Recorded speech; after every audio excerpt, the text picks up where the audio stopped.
Purchase और sales की entry common laser को यूज़ करते हुए या फिर विदाउट कॉमन लेजर आपको कैसे करनी है वो हमने ऑलरेडी आपको बता दिया है। अब मैं आपको एक नई एक चीज़ बताऊंगा जिससे परचेज और सेल्स में जब भी आप एंट्री करोगे तो जो जीएसटी के टैक्सेस होते हैं सीजीएसटी, एसजीएसटी और आईजीएसटी, उनका कैलकुलेशन अपने आप होगा और वो जो डिटेल है वो अपने आप ही आपको परचेज और सेल्स लेजर में नजर आएगी। जैसे वाउचर में हम जैसे एंटर करते हैं F9 आप प्रेस करोगे तो ये सारी चीज़ें तो आपको मिल जाएगी, लेकिन यहाँ पे ही आपको सीजीएसटी, एसजीएसटी या फिर आईजीएसटी जो भी होगा और अपने आप ही वो कैलकुलेट होगा, आपको कैलकुलेट करने की ज़रूरत नहीं है। तो वो करने के लिए आपको क्या करना पड़ेगा, आपको सिंपली ये गो टू वाला ऑप्शन यूज़ करना है। अदरवाइज जो ऑप्शन मैं यूज़ कर रहा हूँ वो भी कर सकते हो आप। ऑल्टर में जा सकते हो, ऑल्टर में आपको वाउचर टाइप में जाना है। देन परचेज वाउचर जो है वो परचेज वाउचर में आपको ये सेटअप करना है, तो परचेज वाउचर में आओगे। अब थोड़े नीचे आओगे तो आपको एक ऑप्शन मिलेगा लास्ट वाला, एनेबल डिफॉल्ट अकाउंटिंग एलोकेशन, तो इसे करना है यस, एंटर करेंगे। दूसरे वाला जो ऑप्शन है इसे भी यस करेंगे, एंटर करेंगे। अब यहाँ पे जैसे मैंने बनाया हुआ है ये ऑलरेडी नहीं होगा आपके अंदर, लेकिन आपको बनाना पड़ेगा। तो यहाँ पे क्या करना है, लेजर नेम में आपको लेजर क्रिएट करना है परचेज अकाउंट वाला। ओके, परचेज अकाउंट हमने लिख दिया है। आप चाहो अपने हिसाब से उसे जो भी नाम देना चाहते हो दे सकते हैं, लेकिन परचेज अकाउंट ही बेटर रहेगा और उसका जो ग्रुप रहेगा वो रहेगा परचेज अकाउंट। बस इतना करना है। यहाँ पे जैसे हम आगे के लेजर में परचेज का जो अकाउंट बनाते थे वैसे ही, लेकिन इसका नाम सिर्फ आपको क्या, परचेज अकाउंट लिखना है। एंटर करना है, एंटर करना है, एंटर करना है। ओके, अब ये जो डिटेल है उसे जैसे है वैसे छोड़ना है। फिर यहाँ पे एक सीजीएसटी का लेजर जैसे हम बनाते हैं, सीजीएसटी का एक लेजर हमने बना दिया, duties and taxes, GST, CGST जो बनाते हैं वैसे ही 3 लेजर आप क्रिएट करोगे। ओके, सीजीएसटी का यहाँ पे यस ही रखना है आपको। देन एसजीएसटी का लेजर बनाओगे और आईजीएसटी का, और जैसे ये डिटेल यहाँ पे आपको दिख रही है वैसा ही रखना है, कोई चेंज नहीं करना है, बस इतना करना है। और ये जो आपका वाउचर टाइप है इसे क्रिएट कर लेना है। ओके, तो परचेज वाउचर जो था उसमें हमने कुछ एडिट किए हैं। अब सेल्स में भी वो एडिट कर लेते हैं हम। सेल्स में जाएंगे, जो चीज़ें आप परचेज में नहीं देख पाए वो मैं सेल्स में आपको बता दूंगा। यहाँ पे यस करेंगे, इसको भी यस करेंगे। अब यहाँ पे क्या करेंगे, ऑल्टर सी करेंगे, सेल्स अकाउंट क्रिएट करेंगे। हो गया, यहाँ पे सेल्स हो जाएगा।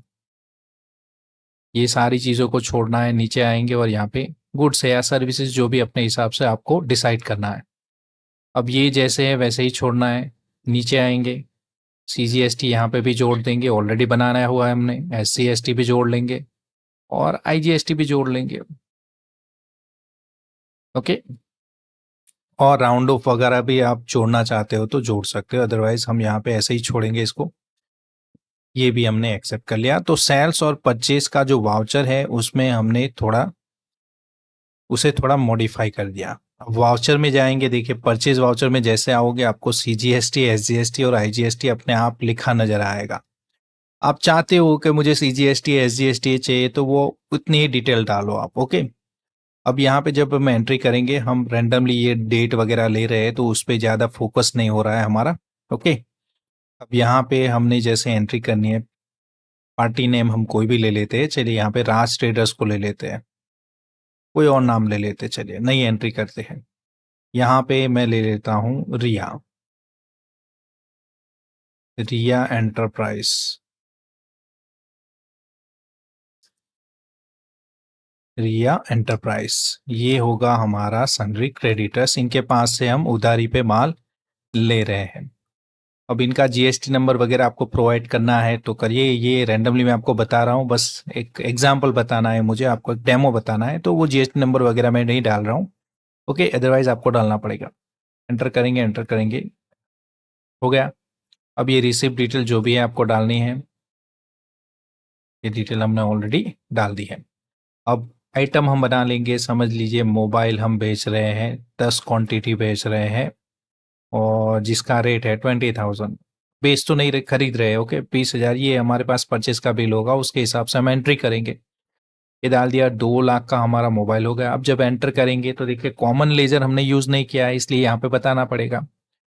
तो यहाँ पे हम कौन सा लेजर, परचेज जीएसटी वाला जो लेजर आपको 2 बार मैंने एंट्री करके बताया है, कॉमन लेजर के साथ भी और कॉमन लेजर के बिना भी कैसे एंट्री करनी है। तो ये कॉमन लेजर के बिना कैसे एंट्री करते हैं, तो उसमें बताना पड़ेगा कि मोबाइल जो है उसके ऊपर जीएसटी लगता है। ओके, तो वो हम एंटर करेंगे। देखिए मोबाइल जो है, मैं मोबाइल पे फिर से चला जाता हूँ क्योंकि मोबाइल मैंने बना के रखा हुआ है तो आपको कुछ चीज़ें नहीं बता पाया। अब मोबाइल जो है, देखिए मोबाइल में कुछ ऐसे मैंने एप्लीकेबल किया है कि आइटम एट द रेट 12% रखा हुआ है।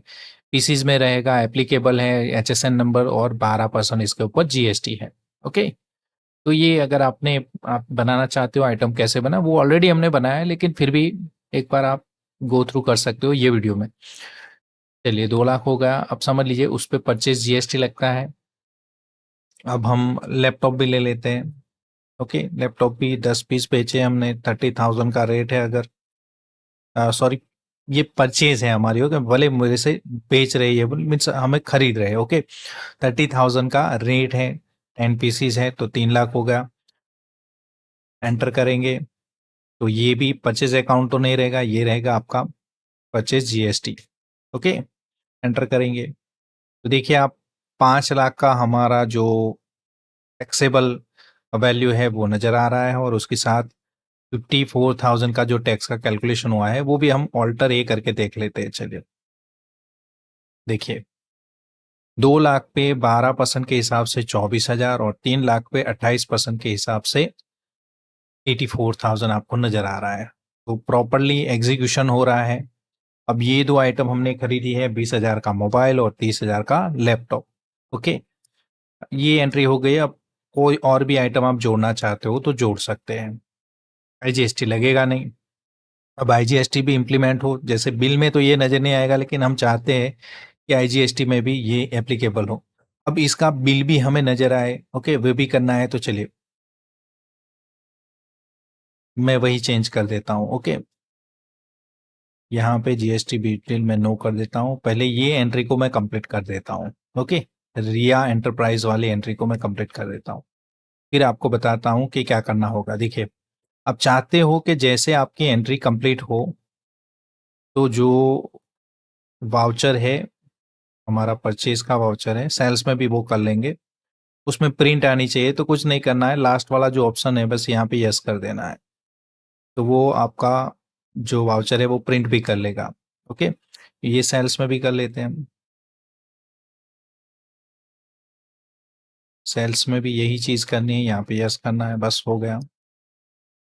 ओके, अब हम जाएंगे DAP, हमारा जो परचेज रजिस्टर है उसमें हमने रिया एंटरप्राइज से जो हमारा एक बिल जनरेट हुआ है परचेज का, अब इसे फिर से हम एक्सेस करेंगे।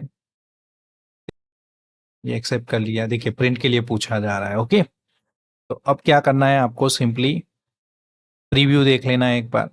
देखिए ये प्रीव्यू रहेगा कि आपका मोबाइल है, 10 क्वांटिटीज़ है, इसका रेट कितना है, कितने उसका यूनिट कौन सा है, कितनी टैक्सेबल अमाउंट है और उसके ऊपर 6%, ये मीन्स 12% और 28% के हिसाब से कितना कितना टैक्स लगा है वगैरह, सारी चीज़ें आप यहाँ पे बिल में मिल जाएगी आपको। ओके, तो ये एक बढ़िया चीज़ हो गई कि आप ये कुछ चीज़ें भी कर सकते हैं। ओके, अब इसे हम सेल करेंगे। दो चीज़ें आपने सीख ली, एक तो रेट कैसे सेट करने हैं अपने आप वो रिफ्लेक्ट हो, और दूसरी चीज़ क्या है, दूसरी चीज़ ये है कि प्रिंट कैसे निकलेगी जैसे ही आप परचेज या सेल्स की एंट्री। अब सेल्स की एंट्री भी करके देख लेते हैं। F8 प्रेस करेंगे, सेल्स में आएंगे, एक रैंडम डेट कोई भी मैंने ले ली है, यहाँ पे रैंडम एक डेटर भी मैं ले लेता हूँ। Okay, Sharma enterprise. ओके, ये है हमारा सनरी डेटर, क्योंकि इनको हम बाल बेच रहे हैं उधारी पे और ये बिलोंग करते हैं समझ लीजिए राजस्थान से। ओके, हम राजस्थान ले लेते हैं तो वो आईजीएसटी का कॉन्सेप्ट भी आपको समझ में आ जाए कि आईजीएसटी भी रिफ्लेक्ट हो रहा है नहीं हो रहा है। ये भी रेगुलर डीलर ही है समझ लीजिए। बाकी की चीज़ें कुछ कंपलसरी है, लेकिन छोड़ रहे हैं, जीएसटी नंबर वगैरह हम नहीं डाल रहे हैं। एंट्री में प्रॉब्लम नहीं होगा, वो आपको जब जीएसटी का जो डेटा रिपोर्ट देखोगे उसमें प्रॉब्लम हो सकता है, तो वो मैं समझ सकता हूँ। चलिए, शर्मा एंटरप्राइज है, राजस्थान का हमारा डीलर है। ओके, ये सारी चीज़ें हमने बता दी। चलिए, अब मोबाइल बेचेंगे। मोबाइल हमारे पास 10 क्वांटिटीज़ है, 10 मोबाइल बेचेंगे। और हमने 20,000 में, आई थिंक हम 40,000 में बेच रहे हैं इसको, एक मोबाइल को, जो भी है। ओके, और ये रहेगा हमारा सेल्स। ओके, तो यहाँ पे बनाना पड़ेगा क्या, सेल्स क्या होगा, चलिए बताइए। ओके, यहाँ पे क्या करोगे। देखिए, शर्मा एंटरप्राइज है वो राजस्थान का डीलर है और हम गुजरात के हैं, तो हम राजस्थान में बेच रहे हैं, तो वहाँ पे आईजीएसटी लगेगा। अब जब आईजीएसटी लगेगा तो ये जो मोबाइल है, ये जो आइटम हमने बनाई है, वो मोबाइल पे तो आईजीएसटी लगना चाहिए। आईजीएसटी लगेगा तो यहाँ पे कॉमन लेजर कौन सा बनाना पड़ेगा, अल्टर सी, सेल्स, जीएसटी नहीं, जीएसटी नहीं लगेगा। अगर स्टेट में बेच रहे हो तो जीएसटी लगेगा।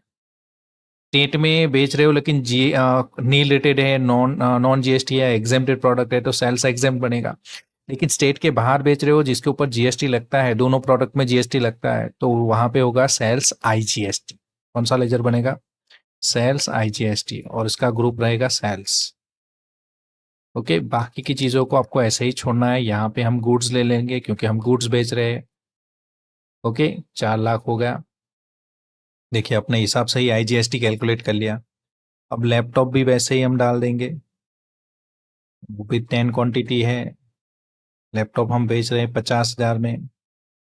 देखिए, अब जैसे मैं एंटर करूंगा मुझे पूछा जाएगा, ये भी सेल्स अकाउंट नहीं रहेगा, कौन सा अकाउंट रहेगा, सेल्स आईजीएसटी। एंटर करेंगे, देखिए कैलकुलेट हो गया, आईजीएसटी कैलकुलेट हुआ। ऑल्टर ए, ऑल्टर F1 में जाएंगे, देख लीजिए आप, 4 लाख का टैक्सेबल वैल्यू है जिसके ऊपर 12% के हिसाब से 48,000 का टैक्स रहेगा आईजीएसटी। और 5 लाख का लैपटॉप है टैक्सेबल वैल्यू जिसके ऊपर 28% के हिसाब से 1,40,000 हमारा आईजीएसटी बनता है। सही है। अब यहाँ पे भी देखिए प्रिंट नजर आएगा आपको, एंटर एंटर एंटर। इसे नो करते हैं, वैसे यस ई वे बिल की डिटेल देनी होती है लेकिन अभी हम छोड़ रहे हैं। Enter enter enter. देखिए, do you want to send voucher detail for E way bill, अभी के लिए नो रखते हैं। ओके, अब प्रीव्यू देखेंगे, चाहो तो इसको प्रिंट निकाल सकते हो आप। देखिए, ये भी हमारा बिल जनरेट हो गया है। ओके, तो इस तरह से आप सीजीएसटी, एसजीएसटी और आईजीएसटी को, ओके, अब ये देख लेते हैं, DAS। ओके, ये हो गया हमारा। ओके, तो इस तरह से आप परचेज या सेल्स में आप सीजीएसटी, एसजीएसटी और आईजीएसटी को सेटअप कर सकते हो। ओके, और सेटअप होने के साथ अपने आप ही वो टैक्स का कैलकुलेशन भी करेगा, कहाँ पे आईजीएसटी की वैल्यू ही रिफ्लेक्ट होनी चाहिए, कहाँ पे सीजीएसटी, एसजीएसटी की वैल्यू रिफ्लेक्ट होनी चाहिए, कहाँ पे नहीं रिफ्लेक्ट होनी चाहिए, वो डिसाइड कौन करेगा, पार्टी का जो आप लेजर बनाओगे वो। तो आपने क्या सीखा यहाँ पे, आपने सीखा कि सीजीएसटी, एसजीएसटी या फिर आईजीएसटी को ऑटोमेटिक परचेज और सेल्स के लेजर में कैसे इंप्लीमेंट करना है, उसका कैलकुलेशन भी अपने हिसाब से ही हो जाए वो कैसे करना है। और साथ ही साथ जब भी आपकी परचेज या सेल्स की एंट्री कंप्लीट हो तो उसका प्रिंट कैसे निकालना है वो भी आपने देख लिया।